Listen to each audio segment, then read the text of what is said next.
Hey, everybody, welcome to the Blendr Report, where news meets rational thinking. I'm your host, Jonathan Harvey. This is your co-host, Liam DeBoer. Liam, what are we talking about today? Today, we're going to be chatting about the Great Canadian Psyop, how Ottawa socially engineered citizens with militarized propaganda, the Liberal government's budget passing its confidence vote and avoiding a Christmas election, and CRTC expanding the definition of Canadian content and starting the battle over culture, trade, and control. All right, let's get started. So first off, we've got the Great Canadian Psyop, how Ottawa socially engineered citizens with militarized propaganda. The Justice Centre's new report exposes something Canadians were never meant to see. During COVID, Ottawa didn't level with the public with good faith debate. It managed the public through psychological operations. The Privy Council's behavioral unit wasn't a harmless nudge shop, as they call it. It was a lab built to shape mood, dull doubt, and push obedience.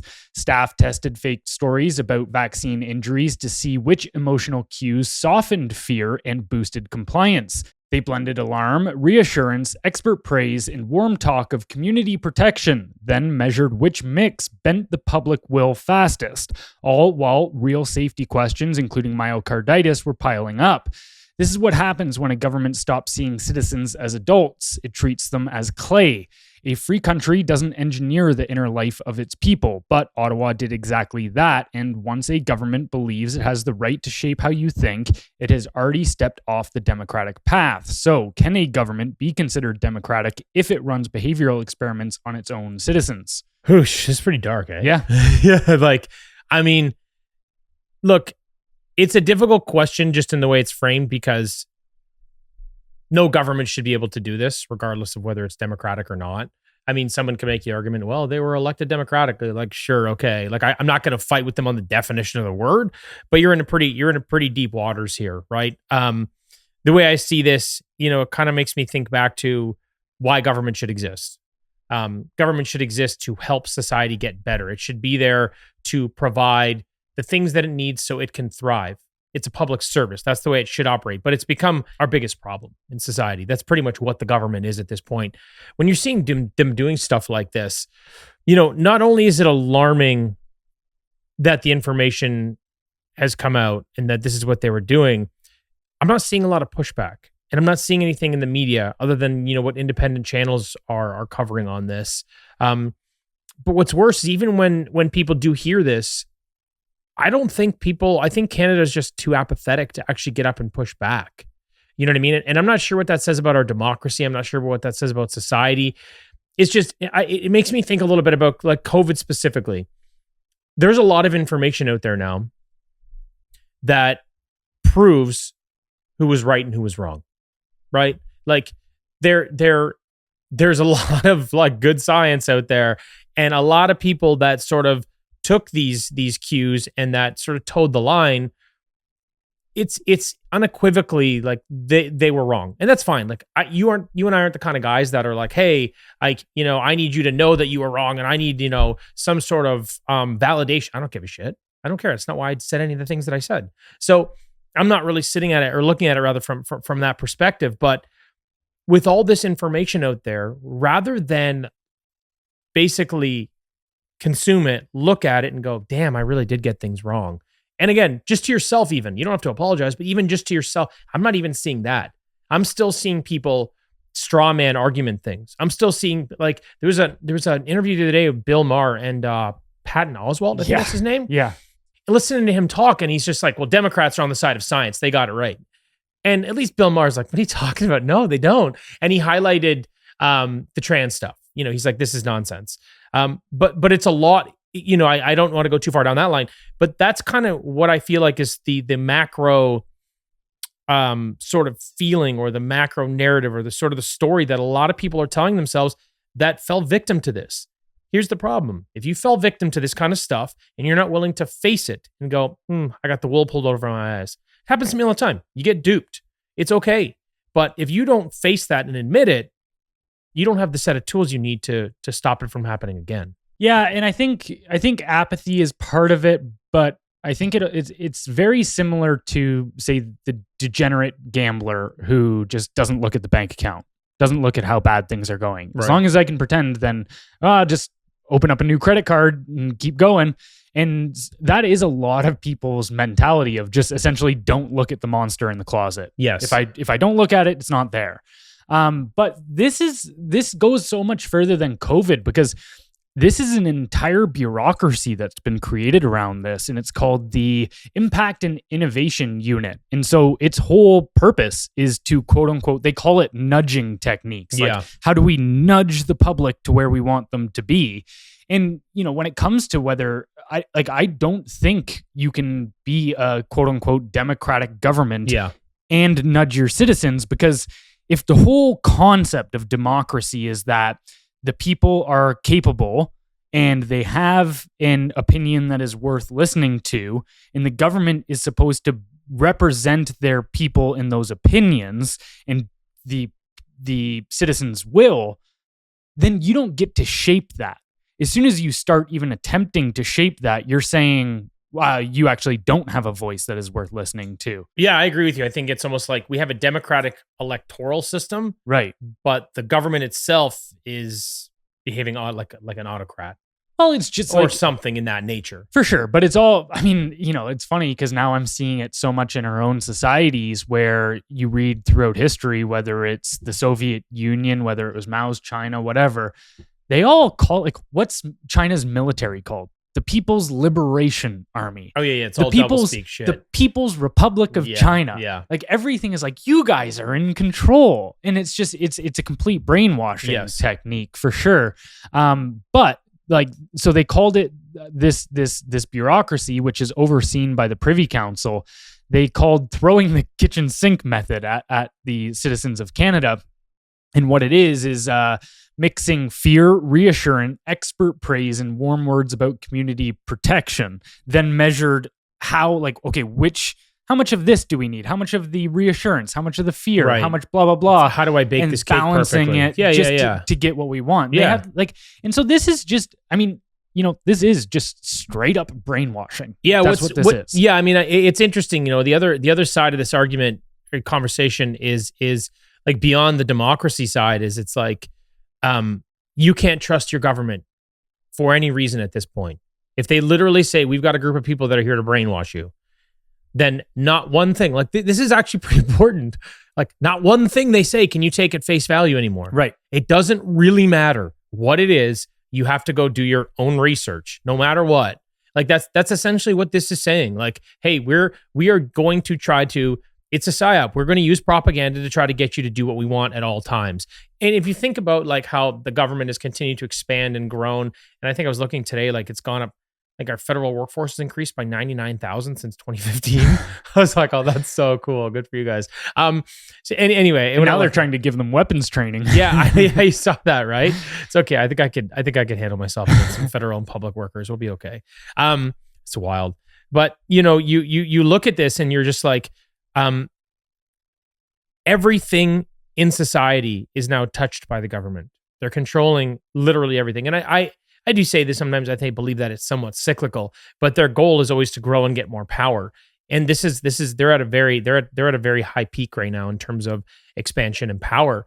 And now they're telling you that they're using propaganda on you. So they're using it in this situation, but what they're using it, I would imagine, in every situation, in any way that they want. And if you kind of back into it, it's like the very foundation of maintaining party support is propaganda. Really, really, right? And so you think, well, now the government's got an organized group of people. Like I've been saying this since the election, that I think we've become a one-party state. And, I was using a number of things to explain that. I would say they control the media, which they do with our tax dollars. They control the censorship apparatus, which they do, and they're increasing daily, it seems, right now. And they control immigration, which allows them to position people and basically buy votes for favor. Hey, you can come into the country, your family can, et cetera. Now I'm looking at this going, and now you've got a PSYOP organization. Then you got a PSYOP. So now it's like, there's this fourth arm now of being like, and we're going to brainwash you. Yeah. Cool, man. Welcome to Canada. Well, and this is perfectly exposed by actually the original. There was an Ottawa Citizens article that was released during the pandemic that talked about how the military saw the pandemic as a unique opportunity to test its propaganda efforts on Canadians, right? Their own people. So that's so what dark. That's what this is. Yeah. They were pointing actually at this exact operation, but CBC released an article after the Ottawa Citizen one trying to take it down, which is funny because they just go on, they prove their own point with this. Yes. Because they go, no, they weren't running psychological operations. They weren't running brainwashing, blah, blah, blah. But if you scroll down to the bottom of the CBC article, I think it's like the second or third last sentence, it says, the government was using information operations, not psychological operations. However, it is getting increasingly difficult to distinguish between the two. And you go, wait, your whole article is about how they're not psyoping you. Yes. And then the last sentence of the article, which 5% of people are probably only going to get to, says they're psyoping you. Yes. Like, that proves that CBC is the psyop. Yeah, I mean, I think you see it kind of in every arena, and definitely with the media. I would say the media is obviously their number one tool, but like, this is silly, but just an example of exactly something else that I saw over the last week, and it's irrelevant to COVID, or you would think, but so right now we have an affordability crisis. People can't buy food, grocery prices go up, inflation, etc. So what then the math was, they figured that people are losing $600 a year in food that has quote unquote gone bad. So what they originally said was, just eat expired food. And that got a lot of pushback. I mean, Michelle Ferrari did a little video on it. A few other people did, but they were literally like, just like, eat expired food.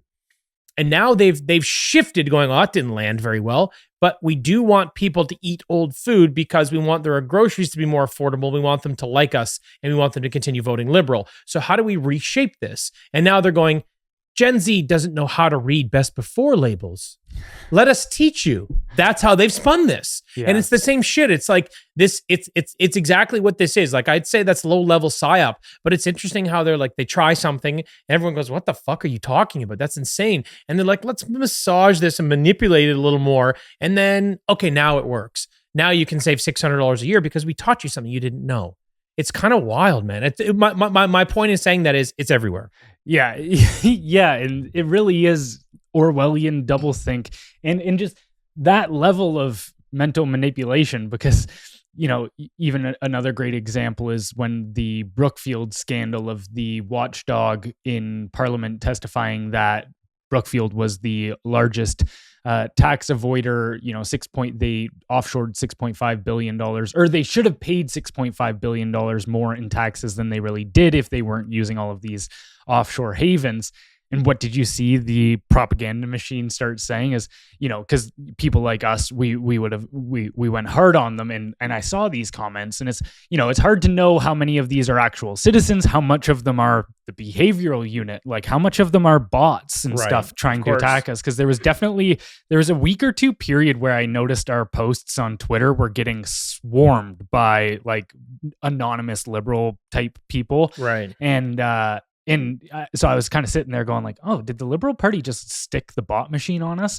But when it came to the Carney thing, they were all parroting the exact same thing, which is they're not evading taxes, they're avoiding them. Learn the difference. And you're like, what? This coming from the tax the billionaire crowd? I'm a libertarian. I want everyone should keep their money. I'm cool with offshoring your dough. I get it. But like you said, you can't on one hand say you need to be paying your fair share and then say, but we're going to dodge, literally what would have been over 1% of the entire federal budget. Yeah. We're going to just keep that to ourselves. Yeah. Okay, cool, man. So no, I get it's the contradiction. That's very challenging there. Yeah. What a mess. The last thing that I want to cover on this topic is they were also partnering with grocery chains and essential services to test out these quote unquote nudging techniques. Uh-huh. And looks like I'm going to have to boycott my normal grocery store now because it was Sobeys. So Sobeys partnered with the IIU, and they were running all of the mask wearing compliances, physical distancing, being like, okay, which signage, which floor markers, which distancing prompts cause people to do what we want. Yeah. And Sobeys was completely walking hand in hand with the government on That's that one. annoying. It's so close to home, the Sobeys. Yeah. Damn. Now I got to drive to the other side Well, of I town. also know where everything is too. This is a big change, Liam. I don't know, man. All right, moving on to our next topic. We've got the Liberal government's budget passing the confidence vote and avoiding the Christmas election. The Liberals survived their budget confidence vote by 2 votes, 170 to 168, thanks to a few strategic abstentions. It wasn't a show of strength. It was a government clinging to power. The budget itself is another $78 billion deficit dressed up as a generational investment packed with new spending while inflation, U.S. tariffs, and slowing growth already strain the country. Even the parliamentary budget officer says the numbers only work because Ottawa is using an inflated definition of quote-unquote capital spending, a trick that hides how far the books are from balance. Most opposition MPs rejected the plan outright. Even some New Democrats abstained, signaling they want to avoid an election without endorsing the government's direction. Conservatives say the Liberals are treating the nation's finances like a limitless credit card.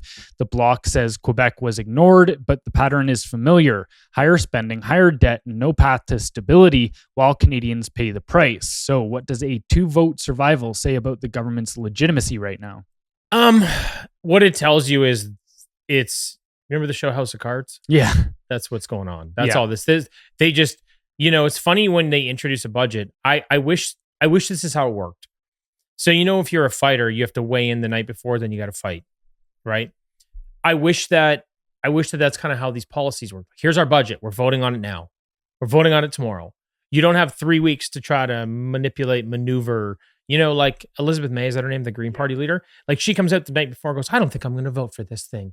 I don't know what they gave her, but they gave her something. I know what they gave her. It is pathetic. Sure. They gave her an extra question during question period, and she wanted them to make commitments, quote unquote, no actual action to the green agenda stuff. To the green agenda. And so you go, wait, you were willing to flip, or my idea would be that she just was saying she was going to withhold so that they would come to her. But it's like, what you asked for was essentially, so that you could ask a question. Yeah, I think there's probly something else too. Maybe you're not probably seeing. behind board. Yeah. Still. I would either way. That's how I see a lot of this. But it's obviously the whole system. I mean, we have a minority government, right? So the whole thing's on a bit of a tightrope anyway. And that's kind of the nature of minority government. So I'm not like super surprised, to be honest with you. I think when you look at the budget, the issue you had for me was the spending. It's the overspending. It's the increased spending. It's the lack of tangible revenue generation opportunities. It's all these things of shifting capital back and forth between CapEx and OpEx. It's being deceitful, and it's the fact that they're not going to balance the budget this decade. They're just simply not going to. Now, there's some arguments to be made about how much debt Canada could really assume and how much they could print before it's a big problem. And I probably won't go too far down that line. But for me, that's kind of the big issue, right? Like we're not doing the right things, and we're continuing to increase the federal budget, the federal workforce, all these things, and none of them are making society any better. So fundamentally, I have a problem with how they're spending our dollars. I don't agree with it. I think it's inefficient. I think it's corrupt. It's a piss off, and I think that's how the majority of people feel. But if you looked at the parties and the issues they had, Quebec's like, well, there's nothing in here for Quebec. It was very much like, well, there's nothing in here for me specifically. That's my problem, So they didn't have the exact same concerns I have. They weren't the only party that did were the Conservatives that were like, this is fucking wild. You guys are spending way too much money. You need to cut this down. You need to cut this deficit and all these other things. So the Conservatives were sort of aligned with how we think. But the Bloc was not. NDP was not. The NDP want more money spent. Fucking psychos. Like, what the fuck are you talking about, man? And the Green Party, obviously, maybe she's just high. I don't know what she's got going on. Like, let me ask more questions and I'll vote for you. Like, what? Yeah. What are you talking about? So, to your question, like, how stable is the government? Well, I think if everybody was aligned with the conservative thought process on this, I would say, ooh, government's in a pretty tough spot right now. But it's not the reality here. Everybody was self-serving and didn't get what they wanted. So this was a tough vote. If he had done more for the NDP, if he had been like, NDP, you guys can have party status, every one of them is voting for him. If he had gone, hey, the Bloc, whatever they want, I think it's about austerity measures. Cool. We're going to chunk out $10 billion for that. No problem. They're all going to vote for him. So I think this was just more of a case of people not getting what they wanted, less about government stability. Because if I'm being perfectly honest right now, and I think this is a shame, I think this is terrible. I think if there was an election, I think the Liberals would have won a majority. So I actually do. It's been so close, and I'm not a fan of the Liberal Party and their policies right now. I'm not a fan of what they're doing. But I think Carney, if I'm being honest, has done a reasonable job of calming everybody down from what Trudeau was doing. While I think he's as dangerous or more because he's far more intelligent, he knows how to politic better. He's more sophisticated. 100%. And he knows, so he keeps a lot of these things behind the curtain. And I think people look at him and go, yeah, he's running the country better. Things are good. He's doing this, that, whatever. Now he's obviously got the Psyop and the media and everything supporting him. But I think for all those people that did vote Liberal, I think they've got all the reasons they need to do the same thing. And I would imagine, the Conservative Party feels a little disjointed, and some people are a little disappointed that Pierre is still around or just kind of the direction. I literally think it would have been a Liberal majority right now. So I don't think the government's super unstable. I think it was more of an issue of not giving people what they wanted party to party. Right. Did you see the whole thing about Scheer, and there was one other Conservative Party member as well that were doing some squirrely stuff on that vote? Did you see any of that? No, I didn't see that.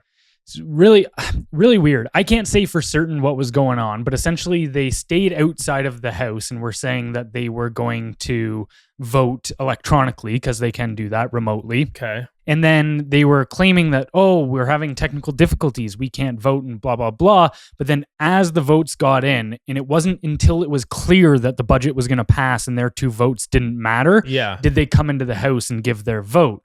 So essentially, they were trying to position themselves where if it looked like it might have been close, they could have just potentially stayed outside and not voted. They could have abstained and allowed the bill to pass, because that looks like the Conservatives were playing politics on that end. Again, I can't say for certain what their reason for doing that but was. It seems weird when you're looking at a vote that is 170 to 168 with multiple abstentions, and I think there's 343 MPs right now, so like every vote was pretty crucial.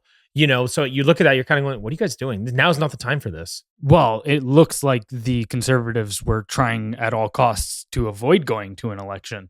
And this is my constant critique. This was my critique of Poilievre and the Conservatives. So your thought process is they think what I think, and they know they'd get fucking pummeled and their whole party would get flipped. Yeah, so they were trying to let the budget pass. You know what? I'm going to let you finish, but my fucking problem with that is it feels like now they're just doing it to keep their jobs. Right, That's probably. such a pain in the ass. Sorry, go on. No. That's probably, for sure, part of it. But this goes to my larger critique of the Conservatives, is they're playing not to lose. They're not playing to win. Right. And this is why they lose. Well, they've been so ineffective, too, over the last 10 years. It's like, I did see an article that popped up that's like, this is on Pierre. Pierre was unable to get them to flip on this vote. And I started thinking about it, and I go, yeah, if you think about what happens on the back end, you think about how this game operates, and it's what can I offer you? It's scratch back kind of situation, So if everybody was kind of up in the air and torn on this, and even like I said earlier, it was really about not providing for the parties. Pierre did have an opportunity to leverage whatever he could to try to get enough people to be like, no, we're out, we're not doing it. So he had an opportunity to offer them something. Is he just that powerless? Does he just have nothing to offer? Yeah, and I think they're all just scared, and they do care more about keeping their job than they do actually affecting change. Like, it's kind of, I guess, if you were to look at it like a fighter, it's like they're scared to throw a punch, because then they're like, well, that leaves me exposed, and so they just sit there like super defensive. Like St. Pierre's last few fights. Love St. Pierre. Love George St. Pierre, but his last few fights were just a lot more defensive. Right. Like let's win on points and get out of the way here. Yeah. And I mean, but then at least in GSP's case, he won on points, whereas the Conservatives aren't winning with that strategy. So it's like, change your strategy. Yeah, for sure. I agree. I mean, I think you and I've had that conversation. You have to take a bit of a page out of Trump's book and use it your own way. Mm-hmm. And you have to use alternative media. And there's all these different strategies that exist. And you have to go on all the podcasts. There's a way to get out there. It's not as prominent in Canada. But Pierre Poilievre was offered Joe Rogan. Right. The largest platform in the world. He's like, think I'm good, bro. Like, what? Well, and even too, what do you mean? Again, he has to go on the offense in the sense where, and he briefly did it for a moment, for like 6 hours. He was on the offense when he was talking about the RCMP covering for Trudeau. And you're looking at it, you're like, yes, call that out. Like 100%. How is it that we know for a fact that the Trudeau administration was interfering in a criminal case to try to protect one of their favored firms that they give billions of dollars to? And then the media calls him out, and like, because again, he said the right thing, and then the media calls him out and goes, "Pierre's being divisive," and I'm not trying to be divisive, and it's just like, no, that's when you have to double down and you have to go, no, and see, look at what you're doing. You're trying to cover for criminals right now. Yeah, call the media out. You have to understand that no matter how you behave, the media apparatus is going to hate you, and they're going to do everything they can to destroy your character. So you at least need to get shots in as well. And otherwise, then it's just like they can completely control the conversation. Yeah, no, I totally agree. I think the way I would look at it if I were Polyev is kind of like, this is, again, sort of a Trump reference, but Trump can't get back into office. He's got his 4 years, his 3.5 years left. That's all. He's going to do what he's going to do. He jokes about running again. He knows he can. He's also pretty old. But anyway, that's how I would look at things if I was Pierre. I'm like, hey, this is your last kick at it. You either make a big difference right now or you are gone. It's the end of it. That's the end of your political career. Like, fuck off. That's it. Sorry, dude. You tried. So why play it safe? Why not just go, balls to the wall on whatever strategy you think is going to be the most effective, and stop worrying about placating or appeasing and doing whatever and tail between your legs and playing it safe. Just go get it done. Right. It's the 5th round of the fight. There's a minute left and you're not winning a decision. Yes. Risk the knockout. That's it. Go time. Yeah, I totally agree. Yeah. It's kind of funny you're not seeing that. Anyway. The last thing that I wanted to highlight here in regards to this budget, though, is when it comes to all of this deficit spending, like we're looking at, right, we know that the interest on the federal debt was $53.4 billion, which is now more than the federal transfers to healthcare, yes. Right? So the federal government, and again, that's not even paying down the principal. It's just interest. Managing the debt load. That's just money going into a fire, essentially. Yes. And that represented 9.8% of total federal expenses. So 10% of our federal spending is just meaningless. But what I was looking at too is it's looking like our interest rates are going to end up rising. Yes. So on those bonds, because the way this works is that when the government is funding deficits, they can only do one of two things. They can either go through quantitative easing, which is allowing more money to head out of the central bank's doors and into the economy, which causes mass inflation. That's why everything is so expensive right now. Yes, that's the number one. That's the number one reason. Yeah, they did print like $700 billion. Yeah, it's ridiculous. They increased the money supply 10x to GDP. It's wild. In that same period. What could go wrong? I was just like, this is insane. So that's their one option, is printing money, or they release bonds. They say, hey, here's future debt, IOUs, essentially. And then anybody can come in and buy those government bonds. And so on those bonds, they have standard interest rates.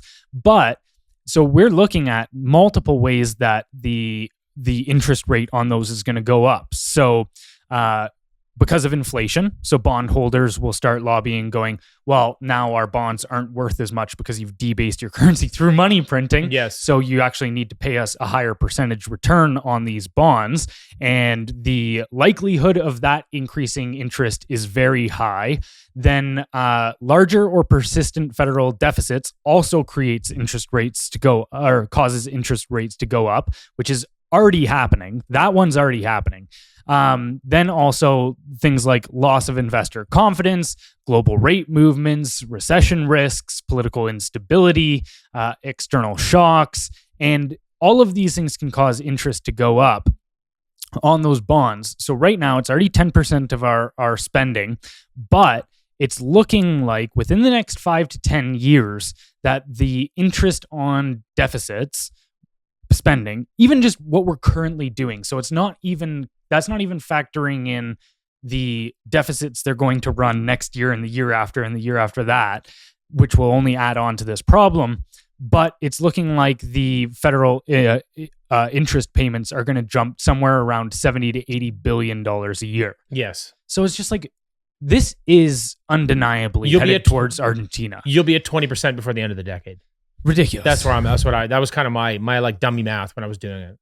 It's crazy. Yeah. Hey, listeners, do you miss Canadian coffee that actually feels Canadian? Are you tired of the big chains that no longer offer a connection to your local community? Well, it doesn't have to be this way. Resistance Coffee Co. is a real Canadian-made Freedom First coffee brand, and they are building a network of outposts to help grow their brand nationwide. Outposts are individuals or families in local communities who help share and distribute high-quality Canadian coffee. As an outpost, you not only get free shipping and free coffee, you will make money for every bag sold in your area, whether you actually make the sale or just help distribute. It's that easy. To sign up, just go to resistancecoffee.com, then apply to be an outpost. And don't forget to check the Referred by Blendr box for an extra bag of coffee when you join. Support real Canadian coffee, keep it local, and earn some independence along the way.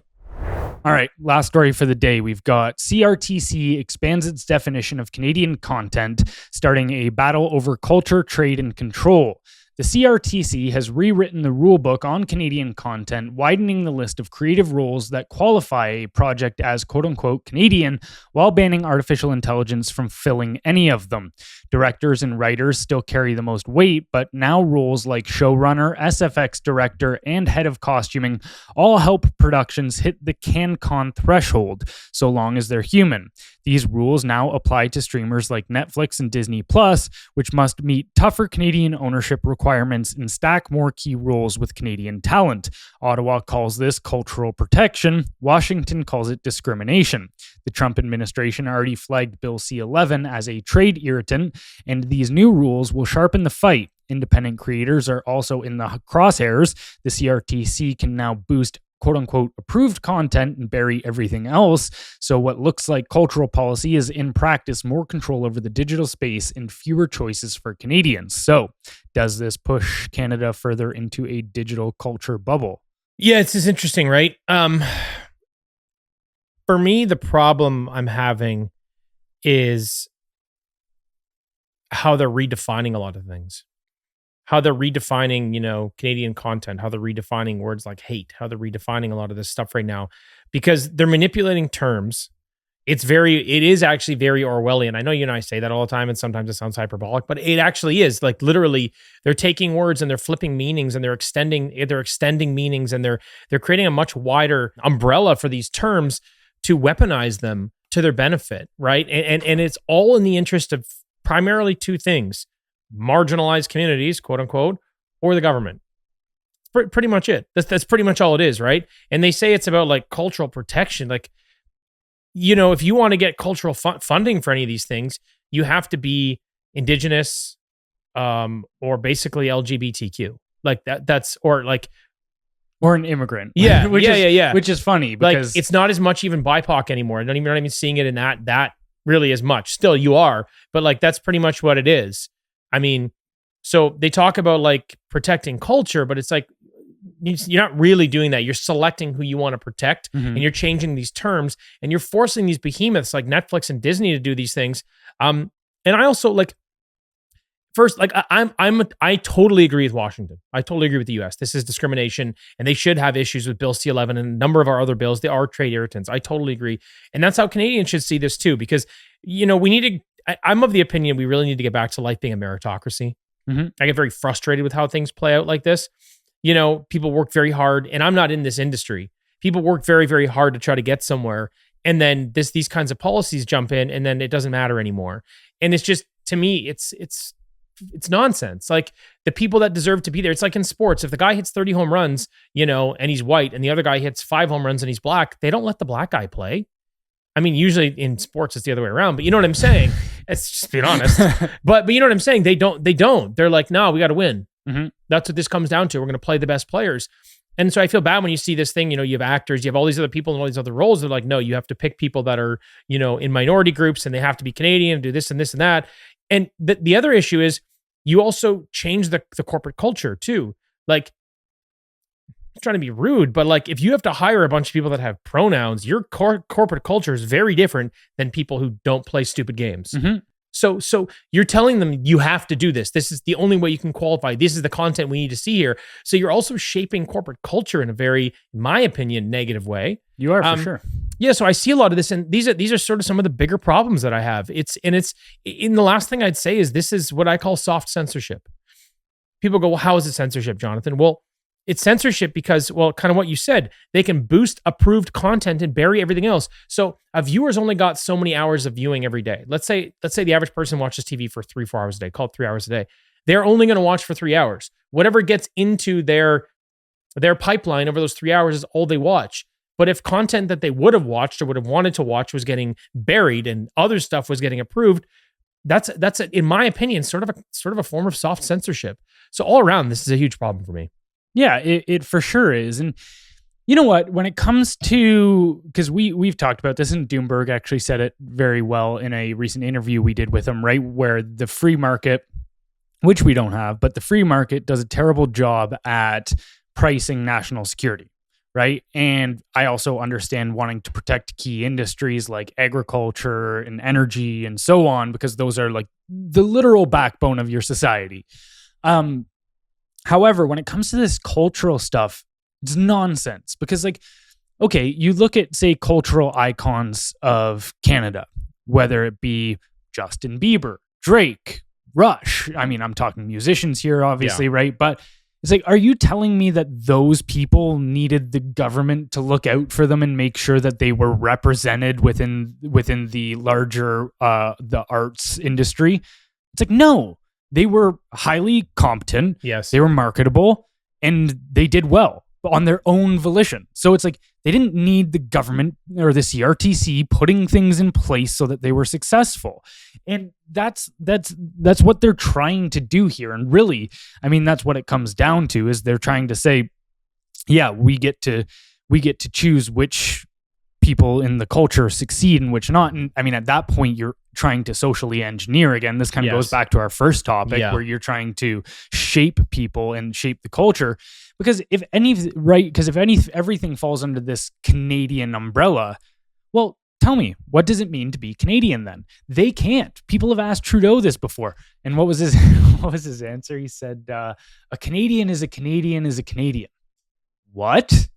What does that mean? That's like something I would expect Olivia Chow to say. Bravo, Trudeau, bravo. But it's like, so you can't, it's just like the women's rights, the trans thing. It's like, well, we're all for, women's rights, or a man can be a woman if he wants to be. What's a woman? We can't tell you that. So what is he then? Yes. And it's the same thing in the Canadian sense, where you go, if you just think you get to take this broad label of Canadian, which to them means nothing, then it also means everything. Yes, that's the problem. And so they get to just willy-nilly choose. What? That's weird. Yeah, let it go. It's happening. Sometimes that's where you're at. So it's just like they get to define it however like they hot want. Diggity dog. Yeah. it's damn, son. Going back this, what is this? This just went back to the 80s. This is an 80s podcast now. But yeah, they can just define that however they want, because does it mean that they hold a Canadian citizenship? Does it mean they have a passport? Yeah. Does it mean that they uphold Canadian ideals that they historically have? All it means, that our country was built upon. Yeah, my issue is exactly what you're saying, and it's they're expanding terms so they can have more control over everything. Right. And it's like they want control over these large corporations because then they can have more control over society. If they have control over society and the constituents, well, who are you going to vote for now if you're in the arts? Mm-hmm. Well, the Liberals are going to prioritize Canadian art. Right. And this is the whole industry. This is going to be, even they said SFX directors, showrunners, this is literally everybody. Well, the government's going to guarantee that we have work. That's the government we have to keep voting for. Mm-hmm. This is all about it's all a power vacuum. It's all about votes. It's mental. And they continue to expand these terms so they have more power so they can maintain this power. It's just so crazy to me, dude. I don't know. And go ahead. I was just going to say lastly, just how it's funny because every single person, they don't know why everything is falling to shit. Like they don't pay as deep attention to this kind of stuff, but you do go ask the average Canadian. I don't know a single person that I talk to that thinks TV shows or movies or music or whatever is better today than it was 10 years ago. No. Nobody. Like, I even talked to my parents and they're just like, yeah, half the stuff we ever put on Netflix is just terrible. And you're like, it's because it's this. This is what's causing your art to be terrible because it's government sanctioned. Yeah, it's not a meritocracy. It's Right. not the best players on the field, so it's not good. It's not the people that worked at it their whole lives. It's not people that deserve it. Mhm. And I'm not saying Canadians don't deserve work, but be good at your job. Then it doesn't matter if you're Canadian. It's literally, it doesn't make a difference. Like you said, like 10 years ago, it was like Drake, The Weeknd, and Bieber were the top artists in the world. Mhm. They're all Canadians. Get out of here. Come on. They didn't need your help. Mhm. So yeah, I'm on the same page. I just think this is, again, to my point, I think it's just creating a larger power vacuum. That's all this really is. Yeah. It's dark. Actually, Orwell, just wrap it up with Orwell again. Yep, as one does. Back at him. No, he made a there's such a good line by him where he said, all art is propaganda, but not all propaganda is art. And because all art is trying to say that this is what life is and this is what it's all about and this is how it should be. Yep. But as soon as the government starts trying to create art, quote unquote, it just becomes dead. It's dull. It has nothing. It's not actually representative of anything. Agreed. All right. Anything else you wanted to add today? No, I think you blackballed everybody there at the end. We're good. All right. Before we get out of here, don't forget to head over to our Substack where you can sign up for our newsletter, which goes out 5 days a week. That's blendrnews.com, BLENDR news.com. Thank you for watching, and we'll catch you next time. Bye, everybody.